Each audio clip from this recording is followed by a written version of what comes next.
everyone, and welcome back to Thorough Newspaper Analysis, which is brought to you by LawSikho. So these are the topics that we will be discussing today. First, disruption and chalking out a new idea for education. So this is from the Hindu. More or less, we have already discussed about this, but here it gives a very new concept of acodonomics, that how academics and economy have to be connected and must be dealt with in the similar manner. So we'll be dealing with that in the first article. Secondly, treating data as commons. Now, as we know that about the personal as well as the non-personal data, we have been discussing at so much length these days, but then again, a very new idea over here has been given to discuss the data, which is specifically non-personal data, to be as a common good for all the people. Thirdly, to rebuild and recover. This is from the Indian Express, and this again talks about the ways in which the consumer base can be increased and how we can actually get in a situation of a better economy and a better social structure. And fourthly, news in flash, wherein we'll discuss the pointer news for our prelims exam. Before that, let's have a look at the LawSikho courses that we have for you. And at the center of attraction, we have the Judiciary Test Prep course, which all of you can definitely have a look at.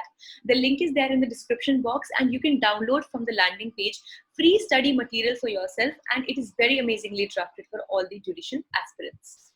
Then we have various other courses also, and very shortly we are coming up with a law optional course too. So you can have a look at it as well once it is there. So let's see that what is the multiple choice question for the day. Spot, recently seen in news, is first, a new online education app. Second, a new potential COVID vaccine. Third, a robot that can measure vital signs of COVID patients. Or fourth, a new serological method to treat COVID. So this is from the news that we will be discussing today itself. And if you know the answer, do jot it down in the comment section below. Then we have the descriptive question for the day. The pandemic of COVID-19 has forced us to rejuvenate and restructure our education system. Discuss the ways and challenges in this direction. So ideally, this answer, just have to write down as an introduction that how this pandemic of COVID-19 has impacted severely on the education system as well.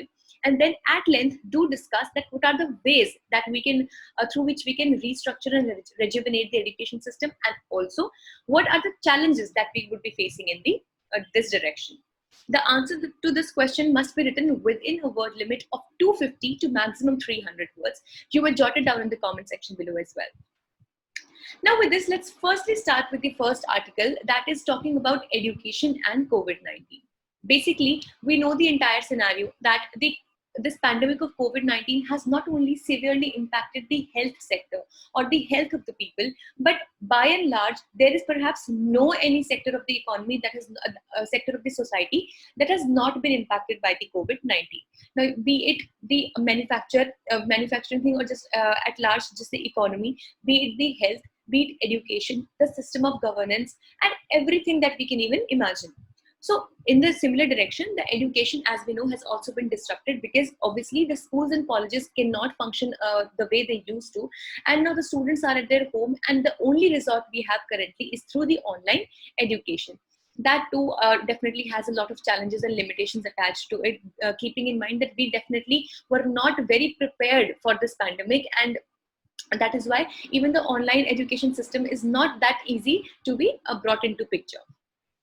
In this entire scenario, we know all of these things. But then here, the author brings this very, very nice and intricate concept of acodonomics.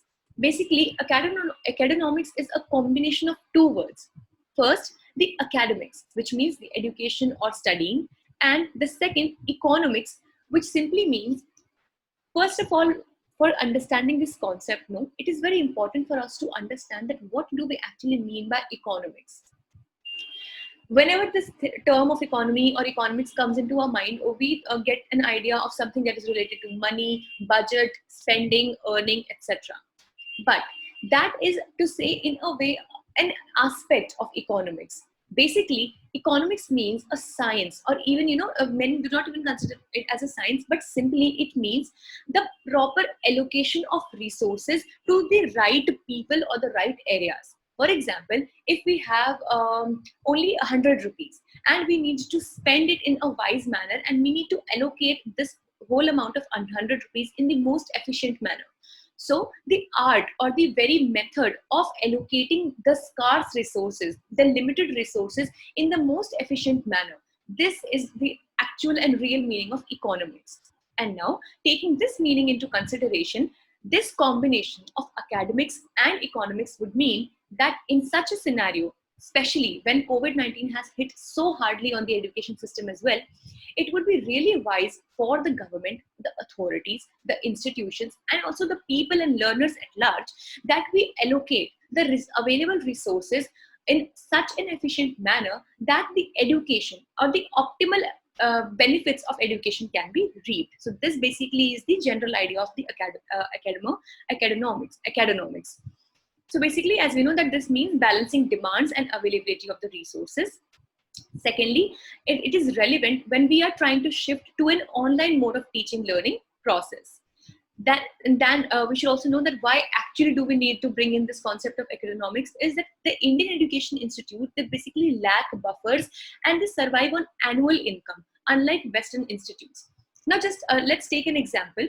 Even in the time of COVID-19, the economy also, as we know, it was already deteriorating. And just yesterday we discussed that the economic growth for the first quarter of this financial year has been calculated to minus 23.9%, which is really bizarre. But definitely we'll be making some efforts to work on it as well. But let's take an example that there is a company. There are two companies, for example, right? So one company takes decisions very wisely, and even in the times of crisis, that company has some amount saved for this crisis situation, and this company does not rely completely on the flow of money or the short-term flow of money. The example could be, for example, Reliance Industries in India. It is a very, very huge company. It is such a huge industry, and that is why this is just an example. All right.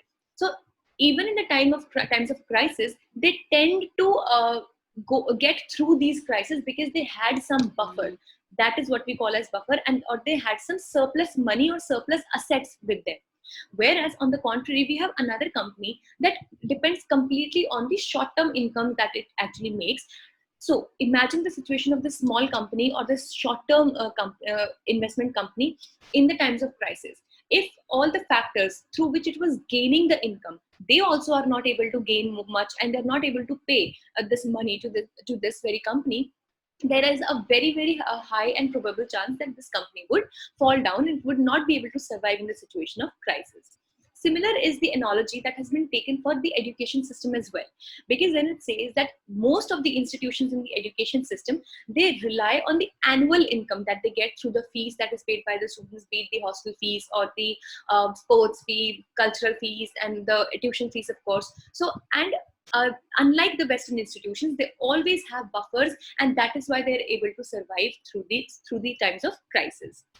So then why the dual mode of learning will increase cost? Now, at this time, obviously, it is not feasible and not even impossible for us to move completely towards the online education, because definitely we need planning for it. We need the correct infrastructure for it, the correct training and everything. So there are a lot of inputs that are required. So for some period of time, it is obvious that we might have to carry the education into both the modes, offline as well as online. And that is why it is one of the challenges that we will have to face, because this dual mode of learning will actually increase the cost. And how? Definitely, it will increase the cost that is invested into the information and technology, that is the IT for internet, then the internet connections, the bills that are paid, then laptops, digital gadgets, etc.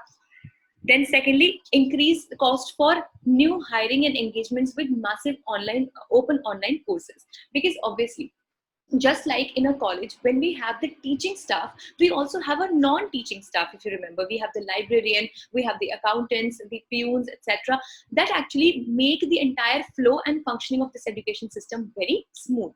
In a similar manner, if we would want to switch towards the MOOC method, that is the massive open online courses, we will definitely have new people hired, firstly for teaching as well, and also the people who can handle the other logistics too. Third, setting up studios and educational technology centers. Obviously, this is one of the basic structural needs that we need to have. Fourthly, creation of virtual laboratories. because for now it is considered to be a bit not very feasible, because there are a lot of courses, for example a BTech degree. So unless you have done some things into practical world, like a degree for mechanical engineering can only be gotten or achieved once you have done various kinds of lab practicals as well. And that is why we will have to make the technology so advanced as well, to set up these virtual labs so that the testing and practicals can also go on. And fifthly, faculties may not be well equipped with online teaching methods. This is perhaps the most general thing that we have come to know so far. So let's see that what are the possible reforms, or what can the steps be to curb this problem. First, soft loans for students to stay with professional course. Obviously, because we know that many families and as well as students have also been stricken very hard due to COVID-19. Their economic situation is not that good, and definitely they're not able to pay the fees that is being taken by the of colleges or the institutions, and that is why there must be provisions of some soft loans which should be provided to the students. Basically, soft loans are the loans that are not very stringent in nature, and they actually are more centric towards providing the benefits to the person who is asking for the loan, and that is why students would be the most in the need of such soft loans. Secondly, not interfere in the fee structure for the time being, so that the institutions also get the time to balance up and to get acquainted and as well as equipped for battling the situation. Thirdly, consider financial autonomy for the institutions in future, so that definitely they do not rely completely on the annual fee structure, and they also have some buffer and stock of the economic assets as well. Fourthly, treat education institutions as corporate body. Now, this is a very important concept which actually brings together the concept of education and economics. That is, they say that even the education institutions should be treated as a corporate body, like a company, and that is why, see, this might be construed in a different manner, or maybe in a wrong way also. By making it a corporate body, we do not mean that the complete system of education should be made entirely for commercial purpose. Definitely, education has a purpose much beyond that, true. But then, for the entire functioning of an education institution, the method or the methodology for like that of a corporate body should be used, so that the financial autonomy and also the functioning of that education institution is very smooth even in the times of crisis.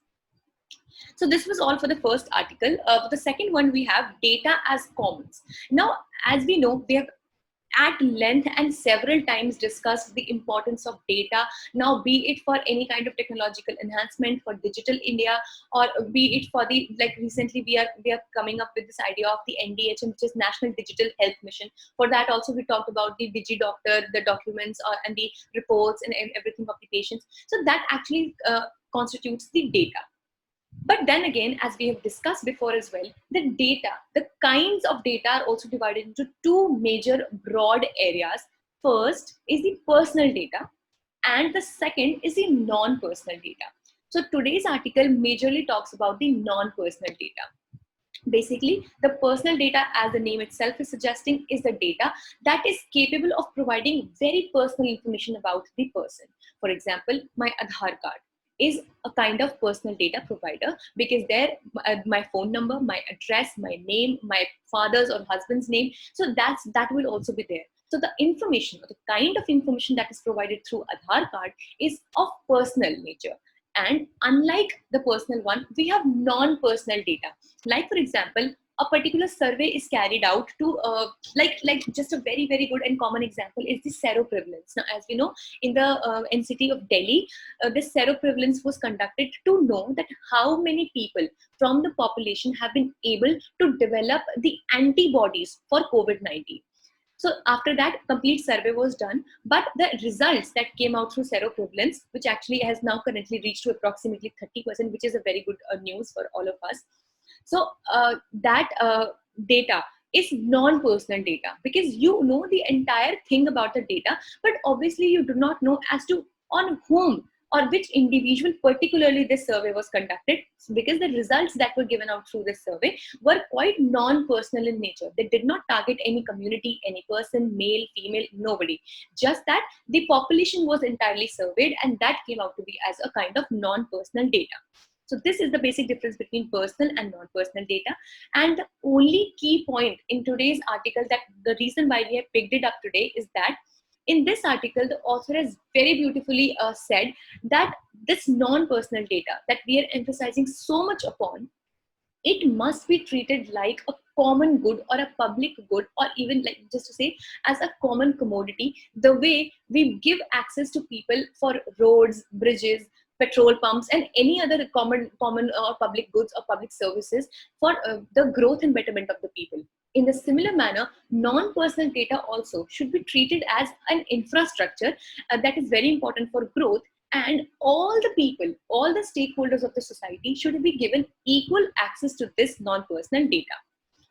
So here, the report of the Gopal Krishnan committee, which was set up in September. So this is also a very important question. If at times of prelims, this might be a question that Gopal Krishnan committee is related to. So always keep in mind, it is related to non-personal data. Please do not get confused with personal data. It is connected to non-personal data. And the committee that is related to the personal data is Justice B.N. Sri Krishna committee. So please never get confused with this. And here the main purpose of the Gopala Krishnan committee, that is of non-personal data, was to ensure wide sharing, as we just discussed, and availability of data in the society. And it was so let's see that what should be done according. It is more or less according to the Gopal Krishnan committee. So firstly, it says that we should develop a strong conceptual and legal basis for data sharing, which definitely is the requirement when we talk about the personal data as well. That if at all you want to share the personal data, or you want the people who are actually known as the data principals. Basically, the people, the individual who gives his data to somebody else is the data principal, and the other entity, be it the government or any private or cooperative institution, be it anyone who has the duty to safeguard this data, is known as the data custodian. So basically, the data is in the custody of this particular entity. So here it says that if at all you want the data principal, the person who is sharing the data, to feel secure and readily share his data, we should definitely have a legal basis and a legal framework to protect this data. For now, be it for personal or non-personal, but obviously this committee specifically talks about the non-personal data. Secondly, we should establish a non-personal data authority that would definitely look into any kind of discrepancies or any kind of functioning issues that are going on. Then separate the infrastructural element of digital service provision. This would end monopoly, and just as we said that the non-personal data should be treated as an important infrastructure towards the digital growth, and that is why it should be accessible by all the stakeholders equally, and no kind of monopoly or a hegemony should be able to be created in this area. And fourthly, recognize infrastructural nature of data to ensure just the same point as we have discussed. So this was all for this discussion, and let's move towards the last article for the day, which talks about widening the consumer base and direct spending.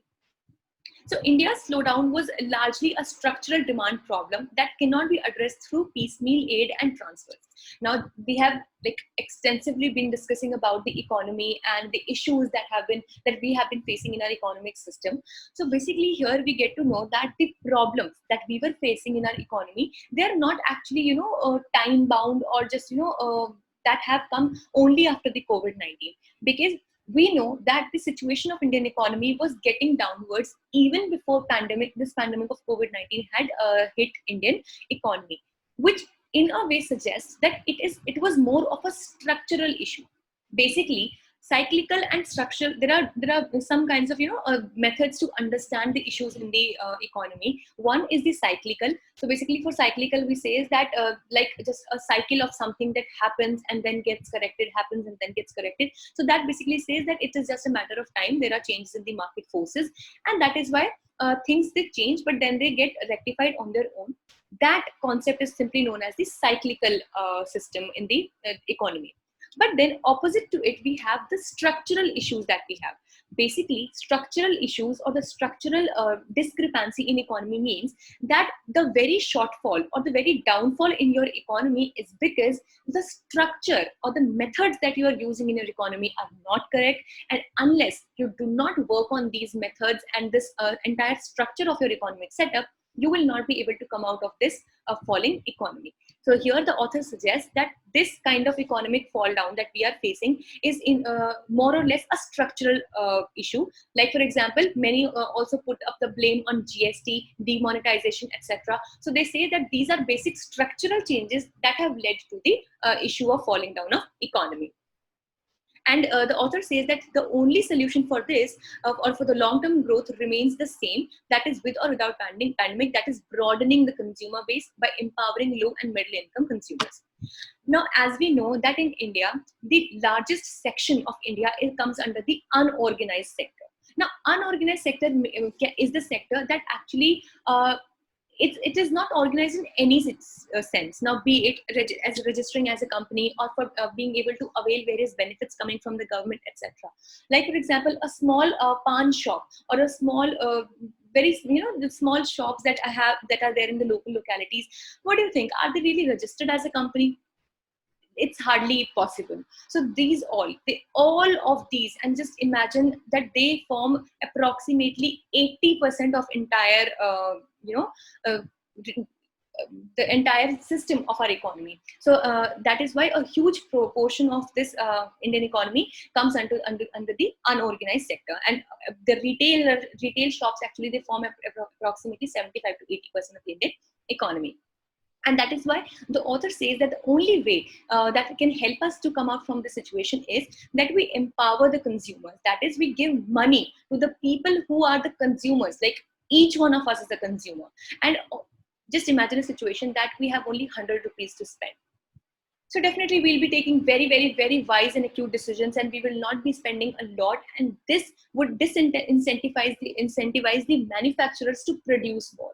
But imagine if you have 10,000 rupees, you definitely tend to spend more. And that is the very idea of increasing the consumer base and empowering the low and middle income consumers.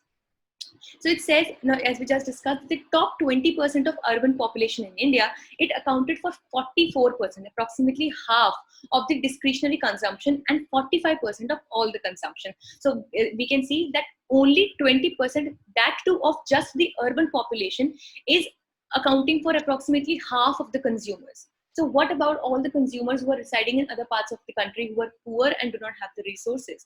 And this data has been pointed out by the NSS, which is the National Sample Survey Office's 68th round consumption survey. And it says that the solution to this can be steady and well-paid employment from the bottom and middle segments. And the other fact is quoted as the 40% of regular workers in the wage or salary category do not have written contract, paid leave or security, which was pointed out by the PLFS. Basically, PLFS is the Periodic Labor Force Survey. This survey actually does a complete analysis as to who all are there in the labor force, the working class of the country, and what is the situation that they are facing. And 50% of rural non-agricultural workforce and 35% of urban workforce are engaged in construction and manufacturing sector. So basically, you do not really need to remember each and every point ad verbum like specifically, but just you should have an idea as to what are the situations. And these resources like NSS 68th round consumption survey, PLFS 2018-19 report, PMLS 2018-19 report, these should be quoted in your exam to get those brownie points for which we all are looking for. Now let's discuss what do we have for news and flash today. Naval drill in Andaman Sea. India and Russia have scheduled to hold the bilateral naval exercise, which will be called as Indra 2020 in the Andaman Sea, close to the strategic Strait of Malacca. As we know that very recently, India and the US also had this exercise a few days back, which was known as the PASEX, which was called as Passage Exercise, and it was also in the Strait of Malacca. It is also very important for your geographical concept. You should know where the location of Strait of Malacca is. Basically, it is between Indonesia and Sumatra, so you should know this also. It was decided the three Navy ships from each side would participate in this exercise. So you should know that what Indra 2020 is. And secondly, robot for COVID-19 patients. So the Boston Dynamics at Massachusetts Institute of Technology has successfully developed a robot called Spot. Now, here you must have gotten your answer. So Spot basically is a robot which has been developed by MIT in the US, and it is capable of measuring the vital signs such as body temperature and breathing rate pulse rate, and blood oxygen saturation in healthy patients from distance of 2 meters. So basically, who can be potential COVID patients or be it anyone, it can very easily calculate these vital signs from a distance of approximately 2 meters, which is a huge accomplishment. So this was all for today. We hope it was a good session for you. Stay tuned with LawSikho for such more sessions to come. Thank you so much.